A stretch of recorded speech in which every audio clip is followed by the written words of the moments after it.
Today's workout is called Jump, Jump, Fly. It's an upper body strength workout. It starts with pull-up negative / blank band / ring row. So whichever you're able to do with perfect form is what I want you to do for 3 to 5 reps, 5 rounds. So I'll show you quickly the pull-up negative. Come to a box or a chair or something where you can jump yourself up to the bar and then lower yourself down for a pace of like 3 to 5 seconds. So jump to the top. And remember, this is a lat and core workout, so you really want to make sure you have good core coordination and that your body is firm the entire movement. If you find yourself kind of like wiggling around to get up there, then that's like not productive. I want these to be perfect. And you should just like scale back and do something a little bit less than there. So jump to the top, lower yourself down slowly, counting 3 to 5 seconds. That's a negative. For banded pull-up, so use one of the big bands, wrap it around, pull yourself up 3 to 5 times.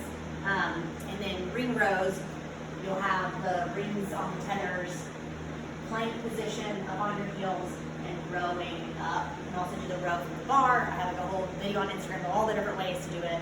Do like a pull-up alternative. So a pull-up, the first one is 5 by 3 to 5, some sort of pull-up alternative to help you work on those muscles. And then the second part is 3 different 5-minute AMRAPs, or as many rounds as possible. So you'll do 5 minutes of these 3 movements, 5 minutes of these 3 movements, and 5 minutes of these 3 movements. With as much rest as you need in between. Don't go taking like a ton of time, just a minute or so to get set up for the next set, and then keep going, stay on it. So for the first one, the reverse fly, it's a bent reverse fly, or just like a bent reverse fly, so feet about hips width apart, small bend in the knees, send your hips back as you hinge forward, and keep your back very straight, your core is engaged, protect the lower back. Depending on how light or heavy your weights are, if they're lighter weights, you can go with a straight arm reverse fly. If they're heavier, or when they start to get really heavy, you can bend your elbows and then do it that way. So it all kind of depends on what you have access to. You could also try to do it with a resistance band, if all you have is resistance bands. And then for the lateral shoulder raise, feet on hips width apart, standing tall, core engaged, hip neutral, so not arched. Your bottom of your ribs are tagged to the top of your hips, dumbbells at your sides, and then you'll just lift up. Keep your shoulders down and back, neck very tall, lifting the dumbbells laterally. Again, if your dumbbells are light, you do it with a straight arm. If the dumbbells are a little bit heavy, do it with a bent arm.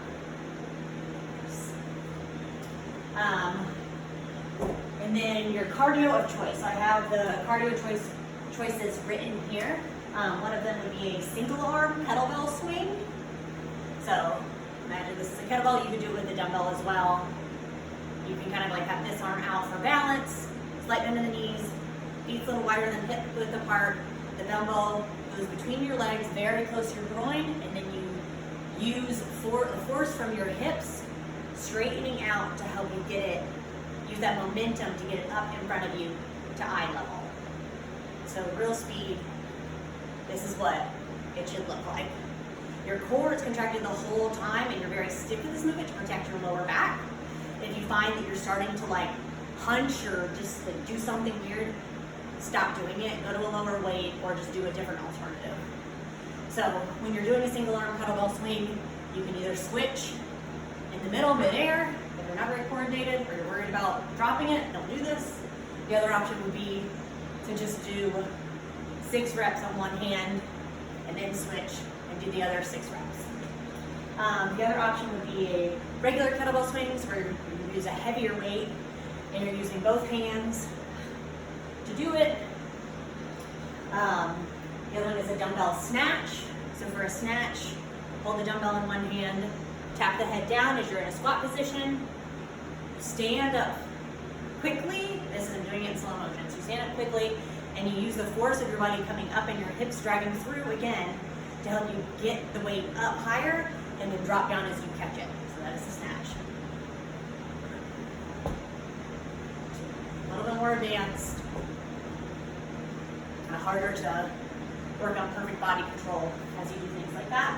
Or do the snatch. The other option would be the clean and press. probably a little less complicated if you've never done those before, is feet slightly higher, wider than hips width apart or hips width.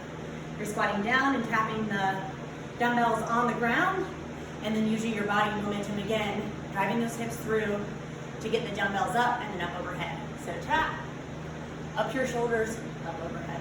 Tap, up your shoulders, up overhead. This would be a clean press. That's the other option. The last one is a kettlebell tap or a jump rope. So jump rope would be jumping with rope.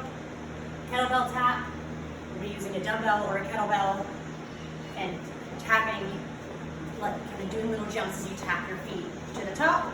That's a little bit of a lower impact version of jumping rope. So if you tend to pee, you're pregnant, postpartum, your kettlebell taps could be a good alternative. Make sure that you're landing lightly if you tend to pee, or here, if you need to start jumping a little bit lower, or just kind of like jump over something to kind of like practice and get your pelvic floor a little bit of practice. If you have more questions on that, email me. So that's the first AMRAP. The second AMRAP is glute bridges with a chest press. So you can do the glute bridges on the ground. On the ground, hips up, and chest press from here.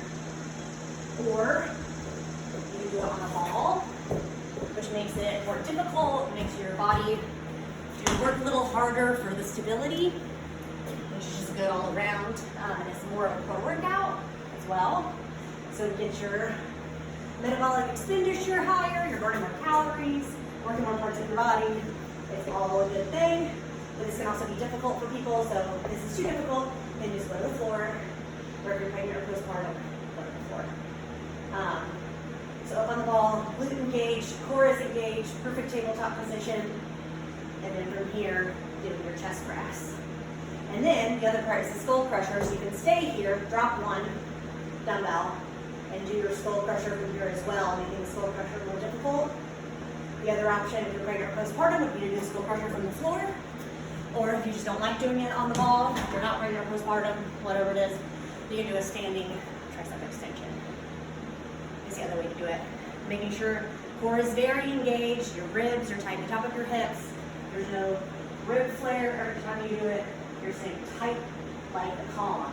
If you feel like you can't stay tight like a column, like you have to do that, that's because it's too heavy, go down and wait. It's probably more your flexibility, but I want you to do it right. And then you can do another cardio of choice. You can switch it up with each round or each workout, like pick different ones, or you can do the same one, whatever feels good. The last workout is a 5-minute AMRAP of plank and shoulder tap.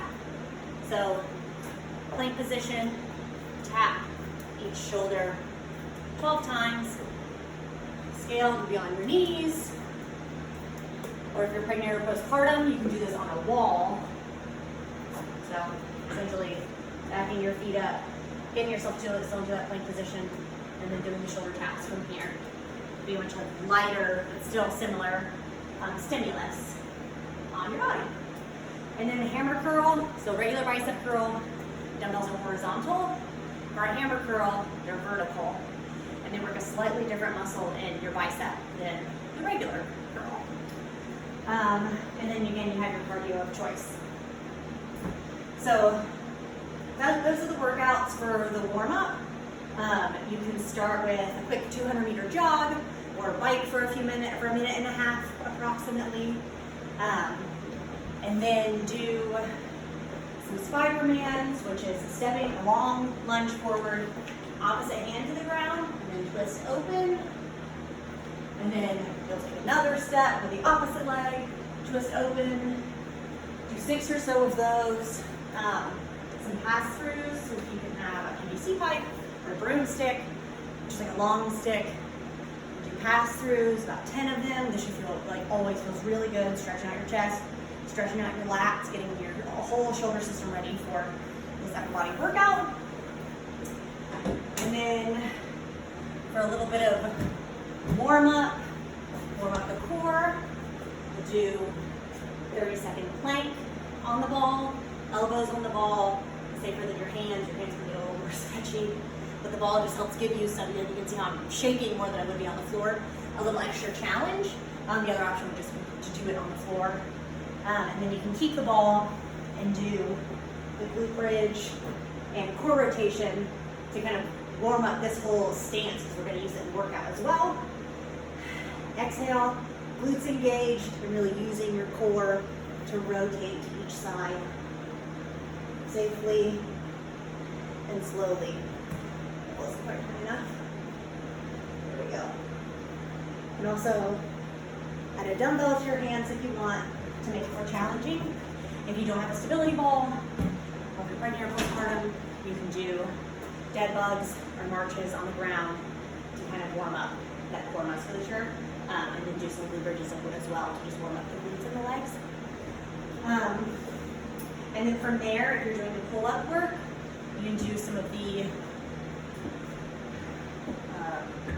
scapula push-up pull-ups, where you hang long, shoulders up next to your ears, pull them down and back, hang down, pull them down and back. Do, so about 3 of those, and then hold the last one for probably 5 seconds.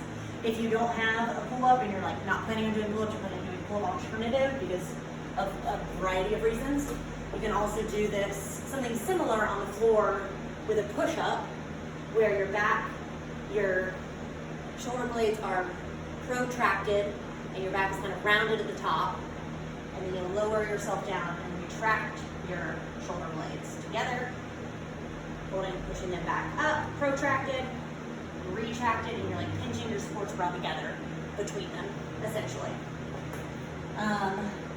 And you can do it from your knees, you need to be scaled from your feet, you need to be less scaled. So those are your options, and kind of go right into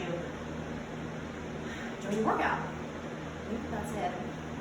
Fun and enjoy.